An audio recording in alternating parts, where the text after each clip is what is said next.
Ahora sí, vamos a hablar de la Europa medieval que todos tenemos en nuestras cabezas gracias a la literatura y el cine. La Europa de los castillos, de los reyes, de las princesas. La Europa de los caballeros y las cruzadas. Las cruzadas fueron unas guerras sucesivas que lanzó la Europa cristiana precisamente en contra de los reinos árabes que acabamos de explorar. La población europea se vuelve mayoritariamente rural y los campesinos se vuelven muy dependientes a lo que podían producir o intercambiar en el mercado local o el alimento que le podría proporcionar directamente su señor feudal o la iglesia en forma de limosna. La gastronomía se vuelve excesivamente local, dando como resultado el nacimiento de la culinaria de lo que hoy conocemos como España, como Francia, como Italia, como Rusia, como Inglaterra. Durante esta época la riqueza se medía por cuánta tierra productiva poseías y cuántos siervos o trabajadores vivían en esas tierras. Para ser un lord respetable, deberías mostrar habilidades de administración y un castillo bien apertrechado era signo de ello. Sirviendo a la nobleza, comenzaba a aparecer la figura del cocinero como un importante administrador dentro de los castillos. Los squires, que era como se les llamaba en Inglaterra, por ejemplo, eran uno de los sirvientes más allegados y con mayor confianza del señor feudal. Generalmente este cocinero dirigía una cocina amplia dentro del castillo y un grupo de ayudantes, cortadores, quizás un horticultor o un especialista en vino y más mayordomos. Estos cocineros se vuelven los almacenistas de los castillos, se encargan del engorde de los animales y procuraban el diseño de banquetes o festines con el uso de los mejores ingredientes y recetas. Estas cocinas comienzan a contar con numerosos aparatos y utensilios más modernos, como ollas de metal de diversos tamaños, molinos de carne, tablas de picar y cuchillería de diferentes especialidades. Los peces de río serían una vez más muy exclusivos, debido a que los ríos eran propiedad siempre del señor feudal. Pescar estaba contra la ley. Aquí vemos una receta de un pescado muy popular que consistía en el uso de lo que podemos llamar el predecesor de la sartén, que se mantenía a mano sobre las llamas. El ayudante debía tener unos buenos brazos. El pescado se sellaría en mantequilla o grasa de cerdo, se le añadiría gotas de limón o naranja, que aromatizaba el plato bastante bien y además cubría la pieza con una emulsión muy sabrosa. Luego esto se retiraba y se colocaba sobre masas quebradas. La masa quebrada era una moda muy extendida en todo este periodo. Entonces vemos pasteles de carnes, la aparición de las empanadas, las tartas. Todos estaban siempre presentes en cada una de las cenas de una u otra manera. Estos no se cocinaban en el horno, generalmente, sino en la misma sartén, con carbones por encima. Era un proceso mucho más rápido y eficiente que el uso del horno.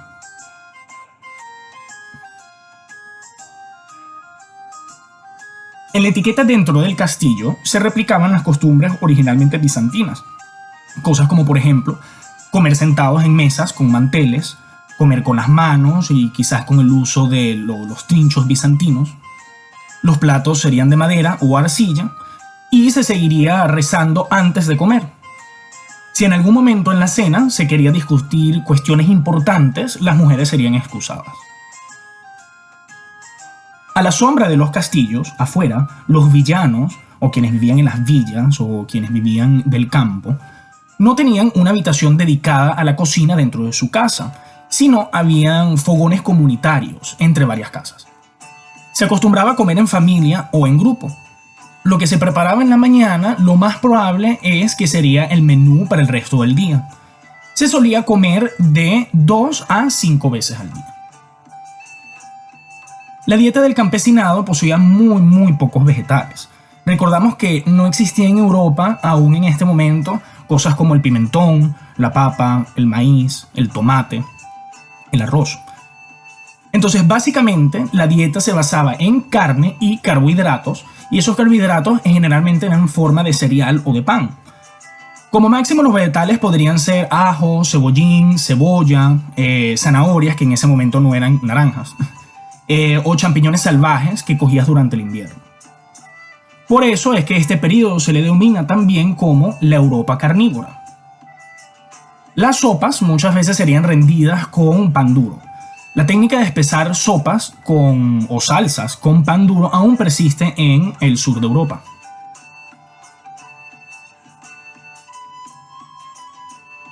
El pan fue quizás uno de los alimentos más presentes o más universales en todas las mesas. El pan debía acompañar cada comida, desde los más pobres hasta los lores en sus castillos, todos, sin ningún tipo de diferencia, debían degustar el pan. La diferencia radicaba en qué tan refinado, qué tan blanco sería el pan. El pan blanco sería para los más poderosos y para los más pobres, los panes más integrales. Sin saberlo, el campesinado en realidad se alimentaba con mayores fibras y nutrientes de los granos que los poderosos. Hoy en día es mucho más costoso un pan integral que un pan blanco. Lo común era que las panaderas fueran mujeres y los hornos estuviesen fuera del castillo, fuera de la casa o la panadería, en su propia caseta, por cuestiones de seguridad.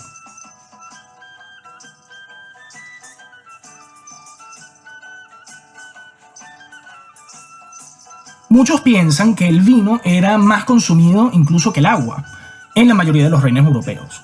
El consumo promedio de vino por persona rondaba por ahí como los 2,5 litros. Este vino no se aguaba, pero tenía menor contenido alcohólico porque el envejecimiento era muy corto. La diferencia entre el vino del campesino y el vino de la nobleza era en realidad la manera de prepararlo.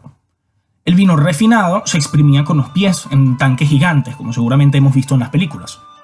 El vino de los pobres generalmente se compraba en el mercado y se exprimía en grandes cantidades con el uso de maquinarias exprimidoras o prensas.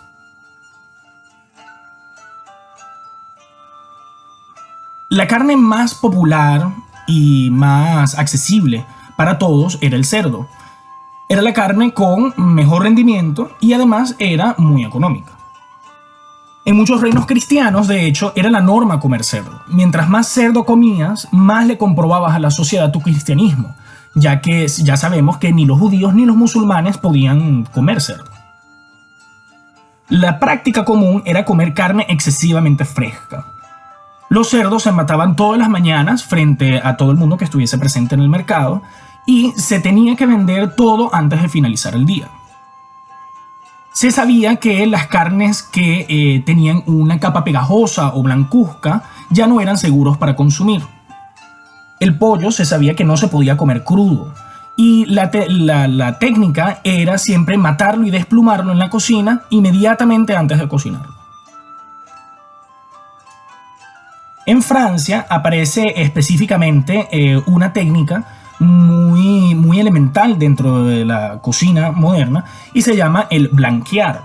Blanquear es sumergir piezas de carne o de vegetales en agua caliente por cuestión de segundos. Esto es una precocción que hacía posible la conservación de las carnes de manera prolongada. Es gracioso porque de cierta manera podemos decir de que en la Francia medieval, con muchos menos conocimientos y técnicas, los franceses tenían mejores prácticas higiénicas al momento de manipular ciertas carnes, como por ejemplo la del cerdo y la del pollo, que lugares que sobreviven hoy en día, como por ejemplo Basurto. Ahí se los dejo.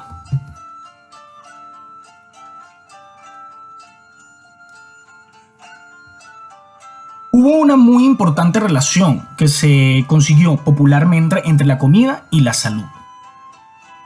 Aunque muchas veces no había ningún tipo de fundamento científico detrás de estos conocimientos, era, por ejemplo, normal ser recetado alimentos, no solo en la forma de hierbas o hierbas en aguardientes o en sopas, sino también en dietas.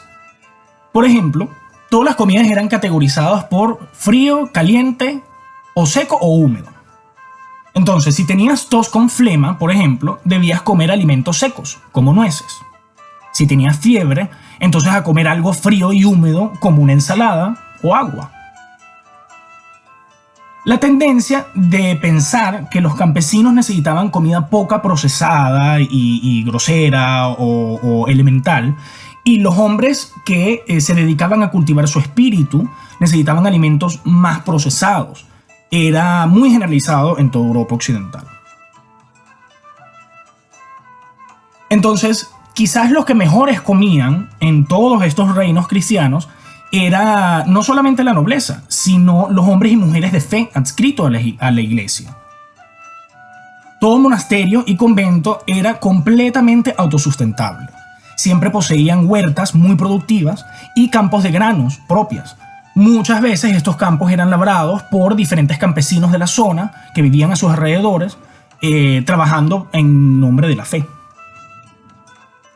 Dentro de lo que se denomina como la cocina conventual en la cultura culinaria española, se desarrollaron un sinfín de postres, como por ejemplo las torrejas, los churros, las milhojas, el suspiro, también muchas cervezas, muchos tipos de vinos, destilados. Por ejemplo, el vino espumante, conocido como la champaña, fue un invento de monjes en el sur de Francia.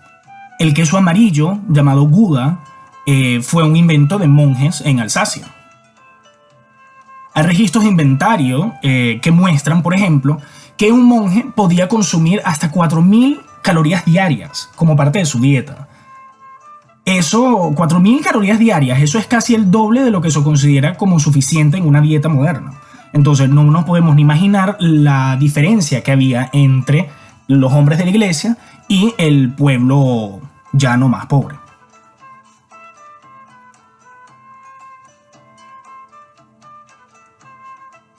Durante la Edad Media, los festines eran eventos locales donde el señor del castillo invitaba a todos los nobles, todos los campesinos y todos los hombres de iglesia. De esta manera mostraba su benevolencia y su generosidad. Generalmente los pobres comían en banquetes dispuestos en los jardines o las afueras de los castillos y la nobleza en la habitación diseñada con este fin dentro del castillo. Todos se sentaban en lugares específicos en orden de importancia, siendo siempre el más importante el anfitrión.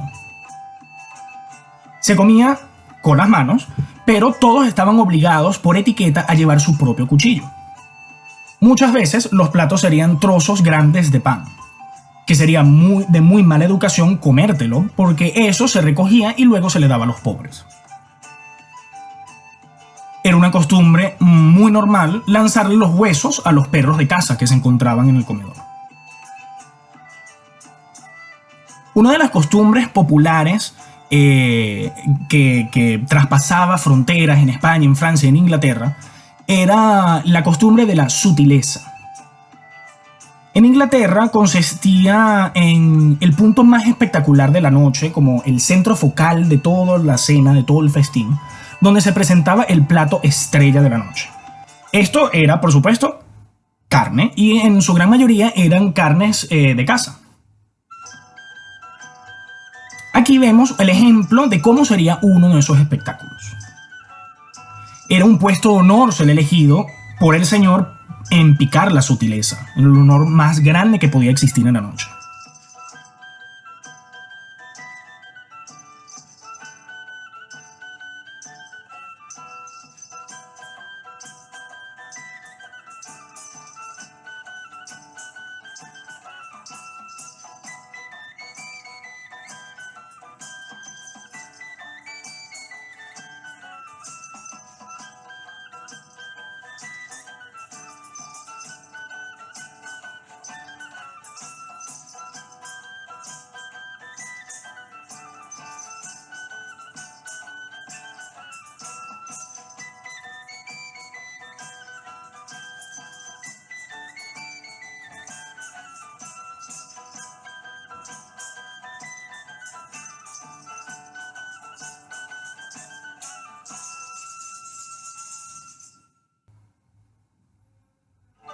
Otros ejemplos de sutileza podrían ser pavos reales vestidos con plumas como si estuviesen aún vivos, una moda muy popular también. Los pasteles de carne rellenos de palomas vivas también era muy popular. A veces también era simplemente torres exageradas de alimentos o pastillaje con flores, con velas. Y aquí aparece también la costumbre que durante las bodas habría dos sutilezas: la carne y por último una torta muy grande y muy blanca. Mientras más alta, más influyente el matrimonio.